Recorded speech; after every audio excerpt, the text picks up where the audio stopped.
Goeiedag, good day, fellow South Africans, and for the last close on a year, we've been following the fortunes of South African Airways quite closely.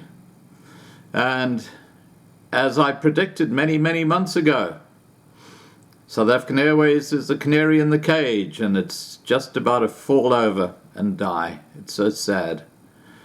South African Airways has been denied any further funding by its government owner, as a national carrier looks for ways to recover from the coronavirus crisis and a local form of bankruptcy protection. The airline's administrators, who were put in charge in December, were told by the state to instead source cash from available resources, according to a letter they sent to affected parties and to Bloomberg News dated April the 14th.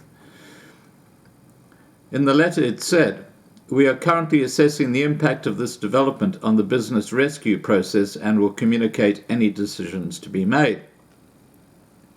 South African Airways, which began operations in 1934, has racked up 26 billion rand, that's 1.4 billion US dollars, in losses over the last 6 years. This is under black economic empowerment, incompetency cadres, ANC cadres, who've just had their hands so deep in the till they've destroyed what used to be, back in the 1980s, early 1990s, the finest airline in the world.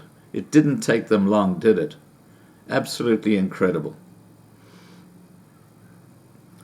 The grounding of all its passenger flights, aside from charters to repatriate stranded citizens due to the coronavirus lockdown, have further decimated its revenue stream. Now, I have to tell you, there are South Africans, but they're white South Africans, okay? They're not black South Africans. They're white South Africans that are stranded in places like Sydney, Australia. There's a woman there with a 5-year-old child. Thank God her mother-in-law lives in Sydney. She's able to stay. She was saying that if her mother-in-law wasn't living in Sydney and she was able to stay with her temporarily, she would be in all sorts of trouble. She'd probably be homeless. And the ANC government, no planes been sent over to Australia to repatriate white people, but if it's a black person, boy, they'll go to the ends of the earth, won't they? Just more of the same. It's just absolutely incredible. Anyway, let's continue. Finance Minister Tito Mboweni has long advocated shutting off funding for the airline, and earlier Tuesday cited the carrier's closure as a way to save funds as the country deals with the fallout of the coronavirus pandemic. And what they're talking about this is all the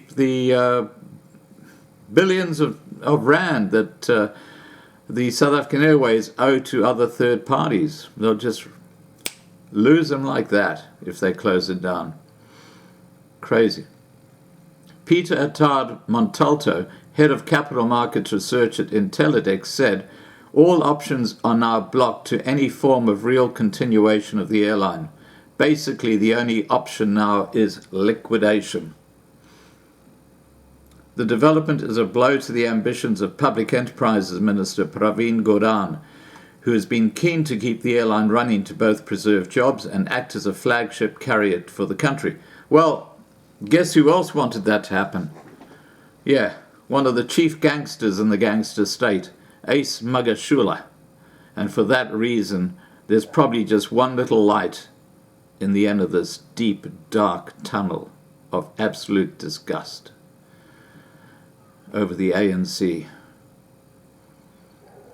However, Gordhan told the business rescue practitioners that the virus had strained the government's finances and he couldn't accede to their request to extend foreign borrowing limits by 10 billion rand, according to a second letter seen by Bloomberg News. South African Airways' external debt is guaranteed by the state in the event of the carrier's collapse. We're of the firm conviction that South Africa needs an available and sustainable set of airlines. That was Pravin Gordhan just a few weeks ago. He said we must urgently determine the operating and business model for a rescued airline with a sustainable financial model. Well, that is so easy. I mean, really you just have to have a year 5 education to understand what the answer is. And the answer is just get rid of black economic empowerment and employ people based on competency, not the color of their skin. That would fix everything in every state-owned enterprise. Look what the new CEO of Eskom is doing. De Reger. I mean, he's turning that thing around. Guess what color his skin is?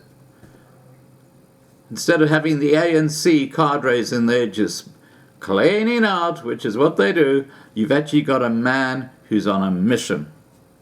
All right, guys, please remember to subscribe to be kept informed. Ring the bell for the updates. Please like this video. Please share this video. And above all, please stay safe.